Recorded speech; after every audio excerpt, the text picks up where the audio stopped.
this idea of flushing, we have the two inlets sort of north and south of here. But people talk about why don't we just inlet here, but that's really not been what this area was, correct? That's correct. So when you look at the inlets we have, number one, yes, inlets have formed and closed naturally over hundreds of thousands of years. And if you look at aerial maps, you can see where those overwashes occur. And we're having them even now. So north of Kennedy Space Center, up on some of the federal properties, we've had overwashes over the last couple of years in hurricane systems and northeast storms. The idea that a new inlet is going to solve the problem is just looking for a quick solution and not asking the question, what is the source of the problem?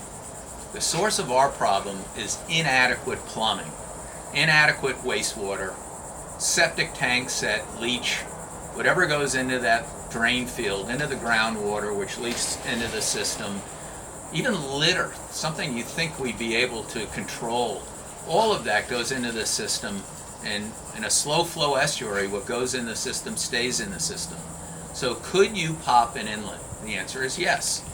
What are the risks that you take? Well, the first and foremost is you're only going to impact a small portion of whatever system that you connect, but it's going to be super costly.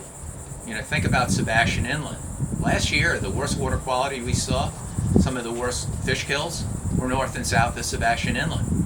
And so a lot of this is what's happening here on the mainland and flushing out to the ocean.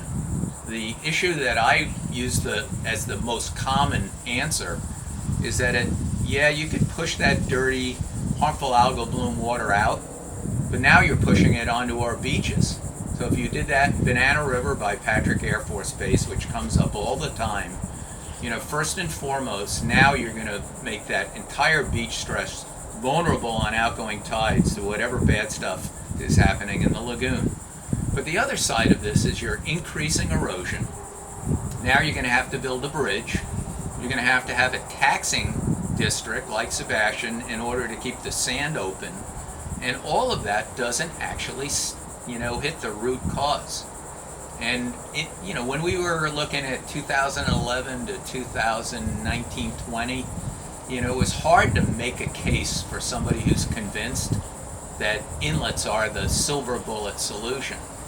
But the last 24 months, we've had some of the clearest water, maybe in 10 years and beyond, in Banana River. No increased flow, it's that we're starting to have impacts. These projects that we're doing and what people are doing on their homes, with fertilizer to regulate fertilizer, all of that is starting to make a difference, but we're at the very beginning of it. And could make a case that a new inlet would, increase the ability of boats to get to the ocean. That's a whole different end game than trying to protect a lagoon. If all you want to do is increase property values and get boats faster to the ocean, then make that case, but don't make it that you're cleaning the lagoon. And one last piece of this story, which I think is just as important. We have been very lucky with hurricanes, even though we've had a lot of hits and close calls. 2004 sticks in my mind with 4. If we created an inlet with sufficient flow, like Fort Pierce Inlet, then you open the mainland, which is now protected by this barrier island, to storm surge. And some of those areas like Cocoa and southern end of Rockledge, where they are relatively protected from ocean storm surge, no longer will have that protection. Right. So in the big picture of, benefits and costs, it's so much better just solve the problem at the source.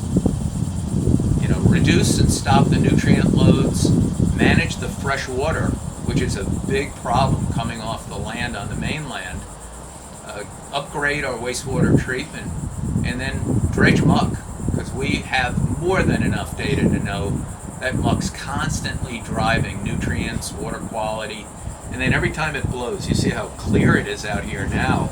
We probably have, I bet there is easy 4 or 5 feet of visibility right now. Mm-hmm. If that wind comes up in the afternoon, any of those fine sediments will increase the turbidity which is a stressor, but the good news, is that'll settle down when the wind settles down.